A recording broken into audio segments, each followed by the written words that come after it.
சரி, ஏன் இப்படி சொல்றாரு? மாம்சத்தில் பாடுபடுகிறவன் இனி மாம்சத்தில் இருக்கும் காலம் வரைக்கும் மனுஷருடைய இச்சைகளின்படி பிழைக்க மாட்டான்.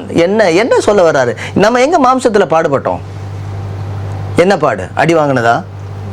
என்ன பாடுகள் நாம் மாம்சத்தில் பட்டோம்? மனுஷருடைய இச்சைகளின்படி நாம் இனி பிழைக்காமல் இயேசு கிறிஸ்துவோடு கூட நீங்களும் நானும் சிலுவையிலே அறையப்பட்டிருக்கிறபடினாலே இந்த மனுஷருடைய இச்சையின்படி நாம் பிழைக்க முடியாது.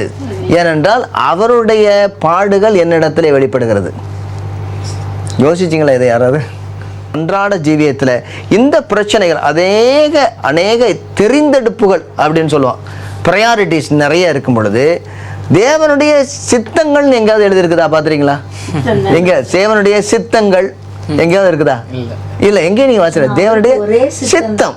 சுவிசேஷத்தை ஏற்றுக்கொண்ட ஒரு மகள் இந்த காரியத்துல தொடர்ந்து இருக்க முடியுமா?